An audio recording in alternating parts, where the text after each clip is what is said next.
कालच आमच्या कमिशनर सरांनी एक व्हीसी घेतलेली, आजच आमचे मंत्री महोदय श्री मुश्रीफ साहेब यांनी सुद्धा व्हीसी घेतलेली आहे आणि सगळ्या अधिकाऱ्यांना संबोधित केलेलं आहे की हा जो व्हायरस आहे हे आपल्या देशामध्ये सापडलेला आहे. काल परवाच्या न्यूज मध्ये सांगितलेलं आहे. तर त्यांनी काही गाईडलाईन्स आम्हाला सांगितलेलं आहे की सर्वप्रथम कोविडचा अनुभव आमच्या पाठीशी आहे की आपण जे मेडिकल हेल्थ वर्कर आहे यांनी सगळ्यांनी एकत्र येऊन या आजाराचा सामोरा करायला पाहिजे. त्यासाठी आम्ही एक प्रोटोकॉल तयार केलेला आहे की सर्वप्रथम आज मी सगळ्या डॉक्टरांची आणि जे हेल्थकेअर वर्करांची बैठक घेतलेली आहे आणि त्यांना मोटिवेट केलेलं आहे की आपल्याला हा जो व्हायरस अनफॉर्च्युनेटली जर वाढला तर त्याला कसं सामोरं जायला पाहिजे, त्याला कसं ट्रीटमेंट द्यायला पाहिजे.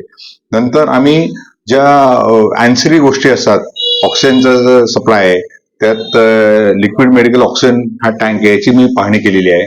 नंतर जम्बो सिलेंडरचे अवेलेबल केलेले आहे आणि पीएसए प्लांट आहे त्याची सुद्धा काही जर रिपेअरिंग लागली ते आम्ही रिपेअरिंग करून घेऊ, म्हणजे ऑक्सिजन साठा पूर्ण राहील.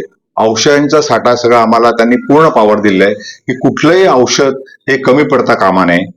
नंतर स्वच्छता, आत्ताच माझा हॉस्पिटल डाऊन झालं आहे, स्वच्छतेसाठी आम्ही रजिस्टर केलेलं आहे की प्रत्येक वॉर्ड सिस्टरने, नंतर डॉक्टर आणि ते स्वच्छता वर्कर या तिघांनी रोज साईन करायची 3 वेळा, म्हणजे स्वच्छता होते की नाही मला कळेल सगळ्या गोष्टी.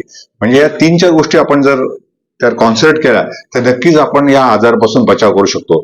या आजाराचे सिम्पटम असे आहेत की सर्दी, पडसं, खोकला हे 90% लोकांना होतं. काही लोक जे नवजात शिशु आहे म्हणजे 1 वर्ष आतले किंवा 60 प्लस आणि ज्यांना कोमॉर्बिडिटी म्हणजे ज्यांचा हायपरटेन्शन आहे, त्यांना डायबिटीस आहे, त्यांना हार्ट इश्यूज आहे किंवा अस्थमा आहे किंवा सीओपीडी आहे किंवा स्मॉल एअरवे ऑब्स्ट्रक्शन आहे, ह्या लोकांना जरा आपण काळजी घ्यायला लागते. राहिला प्रश्न आयसोलेशन वॉर्डचा, आता तर गरज नाही पण आम्ही 2 बेड पिडियाट्रिक्स साठी 2 बेड आणि 2 बेड ऍडल्ट साठी ठेवलेले आहे.